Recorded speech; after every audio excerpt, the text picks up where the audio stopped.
Welcome everyone, StealthyShiroean here, and today I'm bringing you my review of the Humble Choice bundle for July 2025. With the summer sales in full swing, does Humble Choice actually provide a bundle worth your money next to all those temptingly cheap games? Let me know what you think of this month's bundle in the comments below. Be sure to check the timestamps for specific games, and stay tuned for my final thoughts in the end.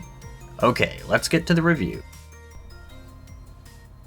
First up is Blanc, a co-op only adventure of a journey between a wolf cub and a fawn.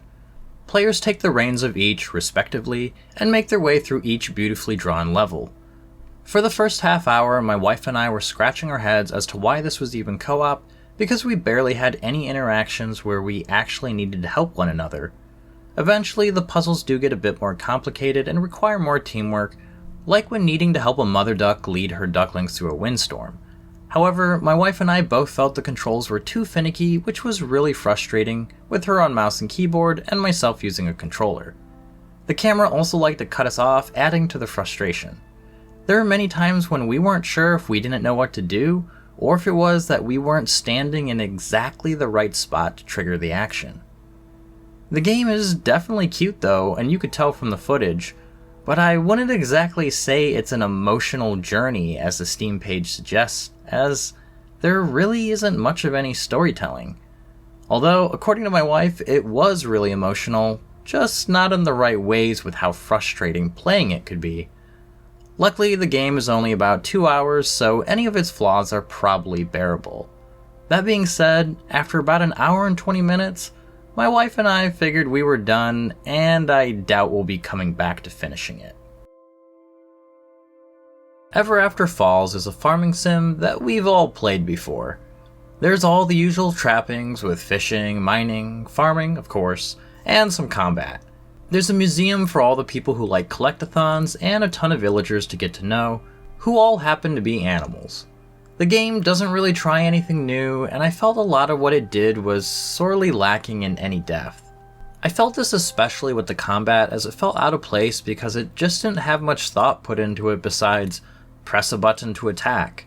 Although, I guess I did like the fishing minigame as it was something different, and I thought it was a nice distraction from the rest of the, well, monotony, I guess.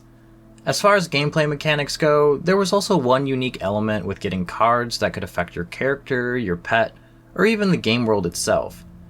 It was kind of interesting, but ultimately gimmicky as you barely interact with the system, at least in that first hour I played. I suppose I'm not being completely fair with it, as it does try to do something a bit different with its story. The game starts with your character getting hit by a car, and you wake up to find out you've been in a simulation all this time. Yet, you are the only human living in a town of anthropomorphic animals. Clearly it seems like the writers want to do more here with the story, yet, besides some animals referring to the fact that I've been away for a while in simulation, it's pretty much just a bunch of cute characters in a cozy village. With my growing collection of farming sims and several that I actually want to play, I can't really see myself coming back to this. Next we have NeoCab, a visual novel where you essentially play a cabbie living in a near-future cyberpunk dystopia. Players take the role of Lena, a young woman moving to the big city of Los Ojos to live with her best friend. She and her friend parted on bad terms, and Lena's life has been going nowhere since. But now this move gives everything a fresh second chance. So, I didn't actually realize this was a visual novel going in, and was pretty bored with it within the first few minutes. Most of the game is simply reading the dialogue that pops up on screen. There were some dialogue choices, but that's about it. Although these choices do dictate how the passenger will rate you by the end of your ride, you have to maintain a high rating in order to keep your job and potentially take on higher paying customers. Additionally, you can choose the customers you take, as well as making sure your car is fully charged to ferry said passengers. Probably the most engaging mechanic, and I use that word loosely, is the game's use of your character's emotional state. Within each discussion, you could try to steer the conversation a certain way to change your emotional state. This can open up new dialogue options, but a lot of the time it ends up closing them off. I thought it was an interesting design choice, but I didn't care much for it. It seemed really restrictive to see the options, but be constantly told that she doesn't feel like saying that. Additionally, I did not care for the writing at all. Being a cyberpunk-style game, it covers themes such as issues with late-stage capitalism, and as I mentioned, it also tackles the importance of emotional awareness, especially in regards to relationships and handling yourself around others. Personally, I thought all of this commentary was so blatantly in your face and didn't really feel like aspects of the world, but more like the writer just wanted to get on their soapbox. The dialogue felt poorly written, and I thought many of the interactions didn't feel believable to me. Needless to say, I have no interest in coming back to this one. On the outset, Wizard with a Gun might look like a Don't Starve clone with just a wizard with a gun. However, there's more going on under the hood than what I gave it credit for. For starters, it is a survival game, but it has a bit of extraction shooter DNA mixed in as well. As a wizard with a gun, you're tasked with stopping the end of the world. In your tower that exists outside of time, you can build up your base. This essentially means outfitting yourself with new guns and consumables. Research also plays a big role because it allows you to come up with more ways to kill things, with the large variety of different bullets and modifications you can add to said bullets, such as adding a fire trail to your bullets, or setting up combos between cold and poison bullets. I think it will be quite fun figuring out combinations that work well for the player. Once setup is finished, players then have to turn back the doom clock and head out on an expedition. They have 5 minutes, give or take, to collect material and important gears used to repair the Wayback Machine. These expeditions take players to random maps filled with different generated points of interest, enemies, loot, etc., and then you have to try and get back before the timer runs down to 0, because otherwise really bad things start happening. That said, you still have some time to get to the exit. And even if you die, you only lose the resources in your backpack, at least on the normal difficulty setting. I really like this game a lot. The short runtimes for each expedition made things feel like not quite a grind that many survival games seem to have. I'm sure as you progress it will require more and more resources, but I always felt like each run was fairly productive and engaging. Furthermore, it does offer co-op, which was a lot of fun playing it with Deckhead. Which, shameless plug, check out our podcast on the Humble Talk channel where we talk about these games in more depth post-review. Anyway, I'm definitely looking forward to playing this one again at some point. Daemon X Machina is a mech action game, and that's really all that needs to be said. That's largely because the story and characters are so paper thin that they essentially just serve as a backdrop for all the flying around and blowing stuff up that you're gonna do.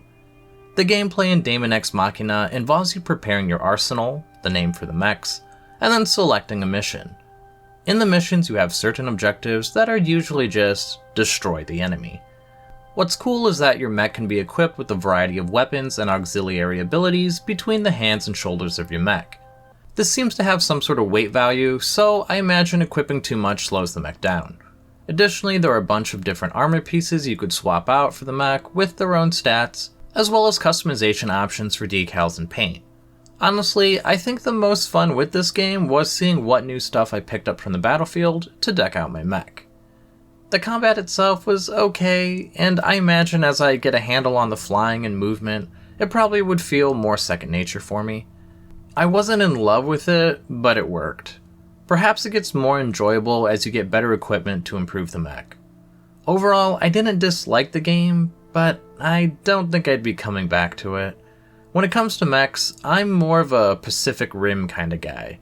I did watch some Gundam Wing as a kid, but the mechs I really like are those slow, lumbering behemoths where you can really get a sense that it's something huge.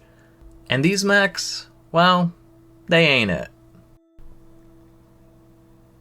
Death's Door is an oddly charming game with simple yet fun combat. You play as a little crow who is a reaper.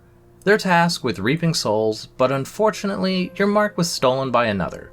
In order to rectify this problem, you have a series of MacGuffins you need to collect, being overly large souls of those who extended their lives well beyond their years.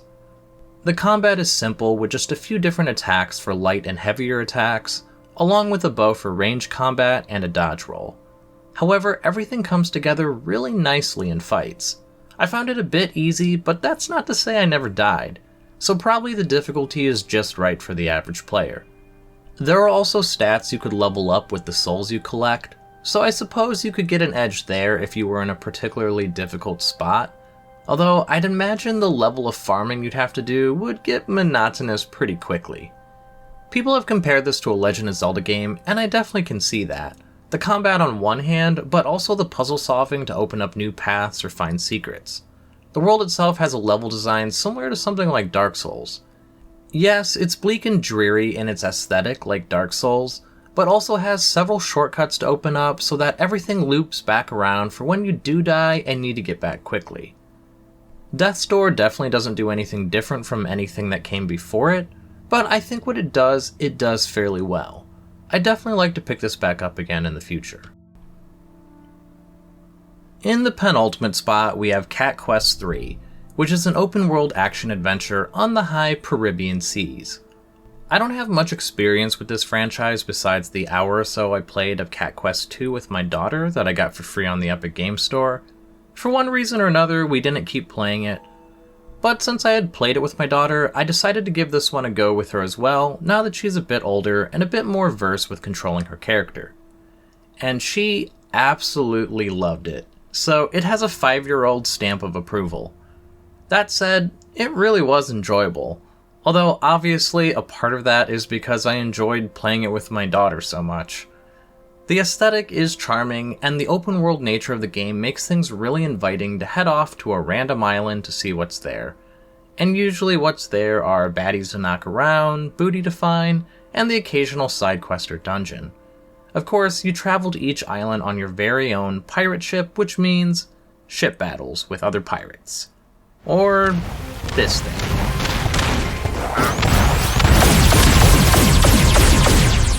The combat is pretty fun, which consists of melee attacks, ranged, spells, and dodging. To be fair, it was a bit too much for a 5-year-old, so I had her just melee attacking while I did everything else. For most others, it will probably be a bit on the easier side. Although, if it's not, there is a difficulty setting to drop it down to easy, perhaps for those also playing with a 5-year-old. Obviously, this one I'll be coming back to really soon, probably this weekend to, as my daughter would say, get those mateys. Given the fact that we received Owlcat's previous games, I figured it was only a matter of time before we got Warhammer 40k Rogue Trader. And I'm very excited to finally get to cut my teeth properly on the Warhammer 40k franchise. For those who don't know, Rogue Trader is a sprawling CRPG that boasts over 130 hours of gameplay. As is the case with any game like this, you start off by creating your character, which has your class to choose as well as your character's background. Given that I just wanted to get into the game and don't know much about the 40k universe, I decided to just choose one of the presets. Obviously, 1 hour out of 130 plus is not going to be that comprehensive in any sense of the word. However, Rogue Trader does several things right in that short time. First, I had been waiting for a game like this to fully immerse myself in the 40k franchise. I've been wanting to really get into this setting, but other games we received always felt like periphery, rather than something you could go deep into, but at the same time learn as you go. I appreciate the game's lore guide and their use of tooltips to emphasize certain lore-specific points to learn more about. There were definitely things I didn't know about, but I never felt like I was confused as to what was happening, especially after reading a lore entry. And I think that's great for such a large setting that had always been intimidating for me to get into before. Second, I guess I just like the CRPG nature of it all. The combat is, more or less, by the numbers. I didn't notice anything that felt stand out to me, but I do enjoy these tactical turn-based battle systems a lot as compared to the real-time with pause. However, I think the game shined with its dialogue options.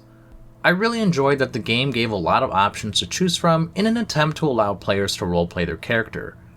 I don't know that these options change things that much, but it's appreciated. A massive RPG such as this is always a tough one to find time for, but I desperately hope that I could find the time to play this one sooner rather than later. Okay, let's wrap this up and see if this bundle is worth it or not.